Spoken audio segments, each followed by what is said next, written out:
Hi guys, Darren from Venom Fluid Art. Thank you so much for joining us today on the Fluid Art Express Wombat special birthday. So, up first we had Taslima from Taslima Maya Art. Then we had our special guest, Laurie Hewson. Then Nathan Lissell. Now me. After me we have Kristey. After Kristey we've got Shannon. Then Bubbles, Angie, our other special guest, and Tony, the hippy dippy painter man. So, please stay on board and enjoy the ride. It's going to be a load of fun. So, what I figured I'd do for my birthday special was take you for a stroll down Amnesia Lane. Yeah, that's right. I've forgotten a lot over the years. So, I started doing paint pouring full time in 2019. And what I used to do is a whole heap of tiles when I first started. Just getting the swing of things. Great way to learn. They're only 4-inch tiles. You don't waste that much paint. So, what I used to do was to test my cell activators to see if they would work properly before doing a bigger piece. I'd put down my pillow paint. I'd mix up some colour with my pourer medium. Like that. Go roughly about halfway through the tile. Then grab a little playing card. Grab up my cell activator that I'd make up. And add that to the playing card. So I'd go down one edge, like that. So that's on there, like that. Then, with 2 fingers, just nice and light and fluffy, put the card down, let it rest, and then go. And if I got cells, I knew the cell activator worked.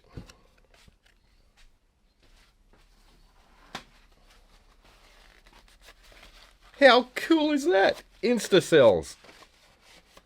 So that's what I would do a lot of the time when I first made up a batch of new coloured paints or a new cell activator. That way you get to know whether your paint's going to react properly with the cell activator, etc, etc. Then, what you can do is, if you don't have a spinner, give it a tilt and stretch. Like that. See how you notice where the cell activator was the heaviest? You've got bigger cells, and as it's dragged through, they get smaller and smaller. So, what I would do is spin that out.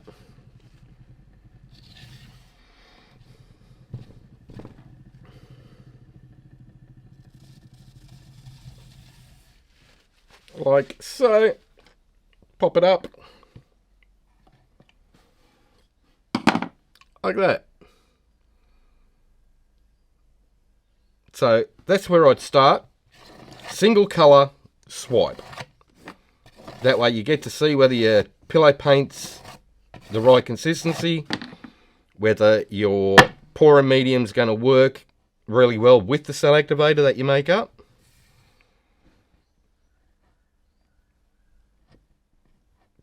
That way you're not wasting a boatload of paint on that sort of stuff.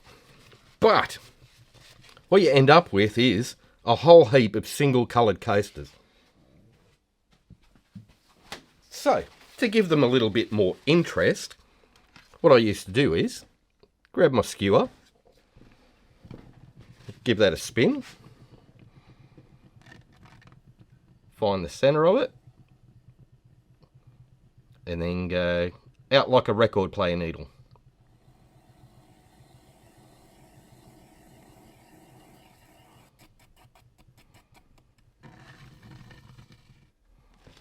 Doot.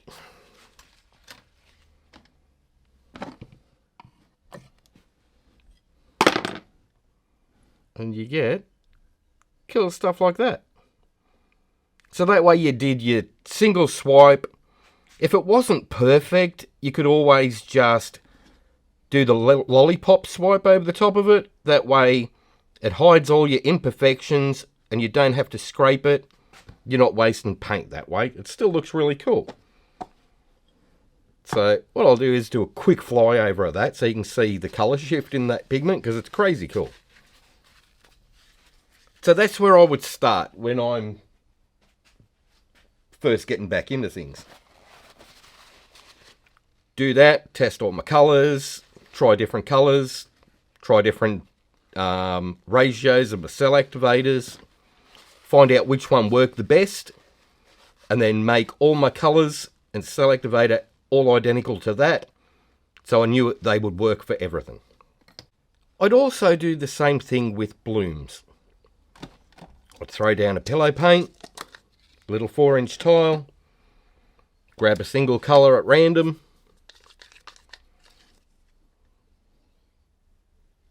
lay that down. It's probably a little bit thick for what I'm going to do, but hey, let's roll with it.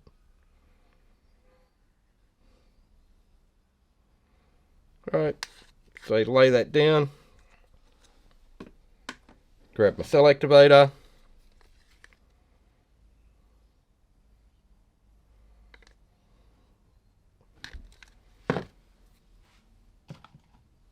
grab my little mini blower,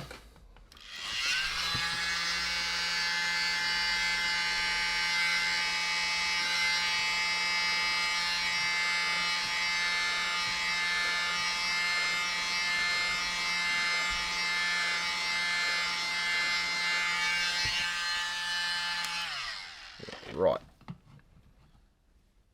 So if I got cells, cool. You know the cell activator is going to work. That's a bonus. You know, work on your blowout. That way, when you hit the pillow, things like that.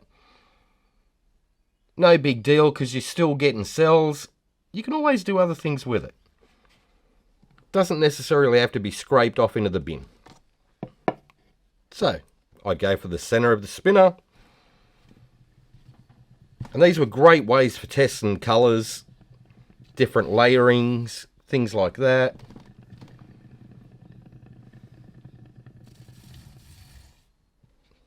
Get stuff like that where you've obviously hit the pillow. No biggie. You grab the skewer out again.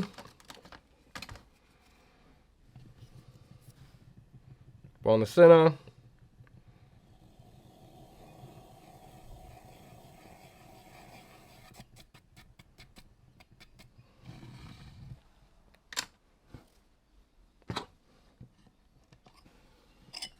Lollipop blooms. So that's what I used to do. I'd grab basic 4-inch tiles, try different things, have a bit of a play. Start with single colours. That's where my little lollipop swipe and lollipop bloom came from. Then what I would do is just grab a couple of extra colours. Say I wasn't happy with certain sections. I'd grab a different colour.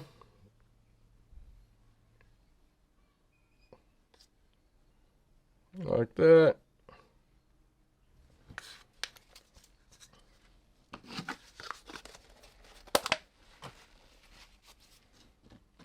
We'll go with some colour shifty stuff here.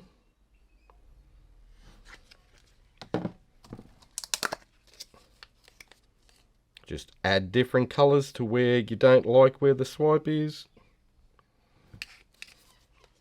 The bloom or whatever it was. It's been a long day. Right, grab my little palette knife. Add some cell activator to it.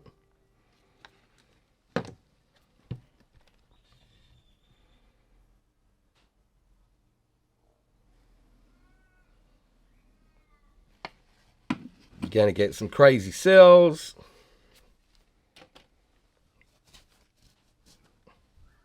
Grab the little skewer again. Then you can add little different designs.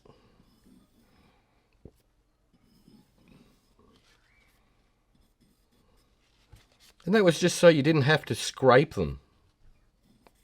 You know, if there was something that you weren't quite happy with, scraping them sucks, because you're wasting a whole heap of paint. Drives you crazy because it's costing you a fortune. But if you do this sort of thing with them, like I used to, it comes in handy.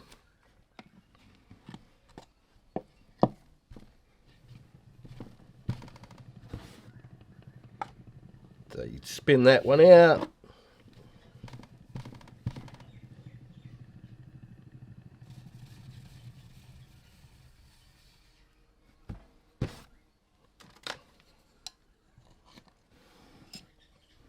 And then you get all sorts of crazy little designs just from trying different things, different combinations together.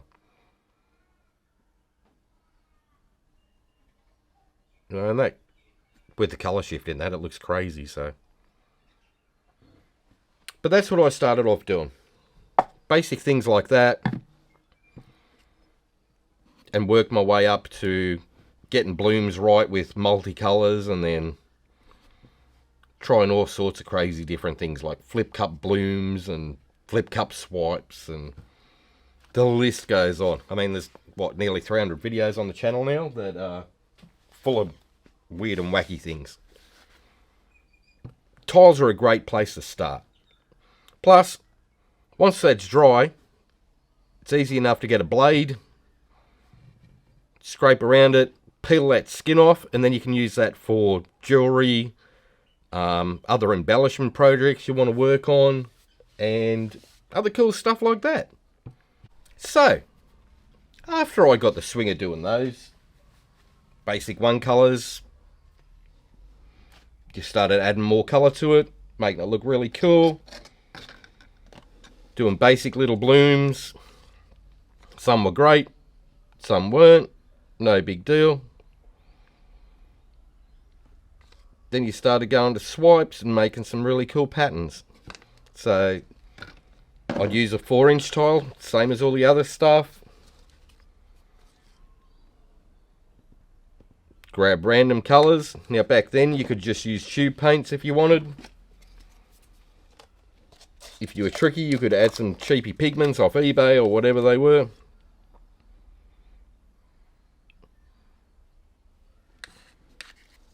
But you could still have fun. So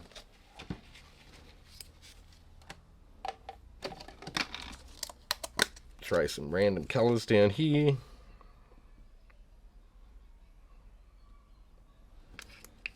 Right, so you got half a dozen different colours. That's going to give you a bit of contrast, and you go, oh yeah, that's pretty cool.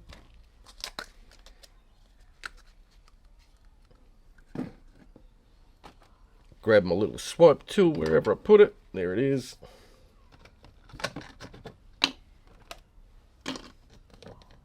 So you just add a little bit of a black selector to the swipe tool. If you've got any other colour selector made up, bonus. If not, doesn't matter. Then I would go just basic little swipe down like that.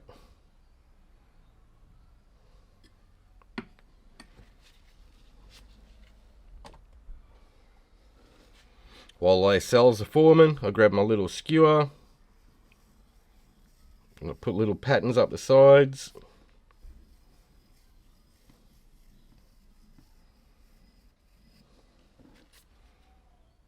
If you want, you can scoop in, drag some colour out into areas where you have negative space.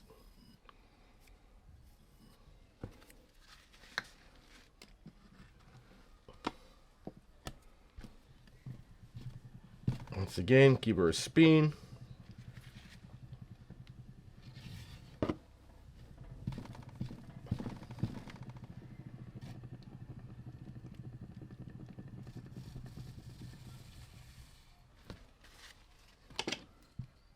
Pop some bubbles.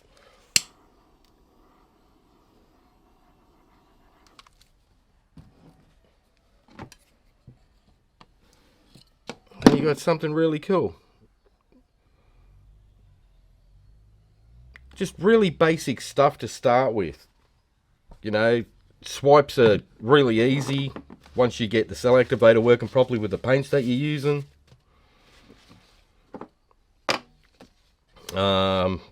Once you learn consistencies, you know, it really becomes a lot easier as time goes on.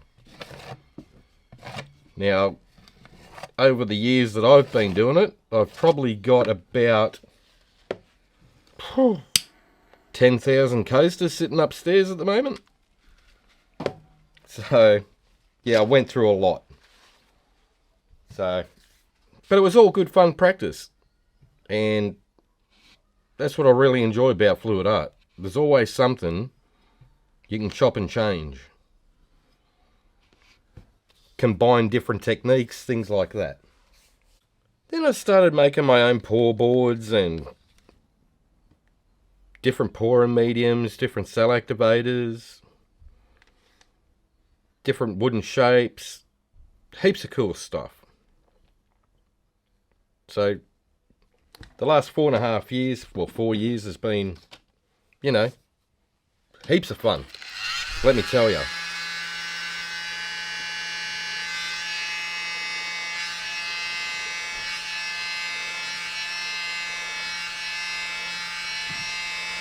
Over that time, I've made a whole heap of awesome friends. Gained a lot of knowledge, lots of information off different people that have helped along the way. Shared a lot of my own as well, so it's been a great ride.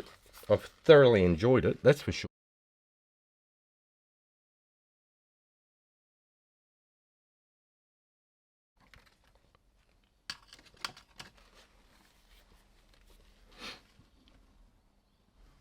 But it's definitely been a whole heap of fun. Great learning experience, awesome friends. I just thoroughly enjoy doing this thing. It's great fun. It really is. So I'd like to thank you all so much for being subscribed to my channel, for all the love and support you've given each and every week, sharing all the fun and giggles and laughs with each other, and just having an absolute ball. And that's what fluid art should be about, you know, just getting in there, having a bit of fun. For beginners out there, join some groups. There's loads of good ones out there that you can join. Venom Fluid Art, just saying. Where the people are really lovely and they're more than willing to help. So start off small, just do single colours to start with, and work your way up to the big stuff. You don't have to dive in at the deep end and try and pull blooms off first crack of the whip, because they really ain't easy. Alright guys, I hope you liked that one. Up next we've got Kristey from Creations by Kristey. If you click on her name in the title of this video, it'll take you directly to her YouTube page. If you're in the live chat, just click on the link that I'm putting in there. It'll take you to her premiere. And if you're a member of Paint Pouring by Venom Fluid Art on Facebook, just click the links that I'm putting in there. It'll play everybody on the Fluid Art Express today. That way you don't have to go hunting for links and things like that. But thank you all so much for being here today. I really appreciate all your love and support. You guys are awesome. And without you guys, I'd be just some dude painting in a plastic tub during the day and having a bit of fun. So thank you. I really, really do appreciate it. Alright guys, have fun, take care, and I'll see you in the next one.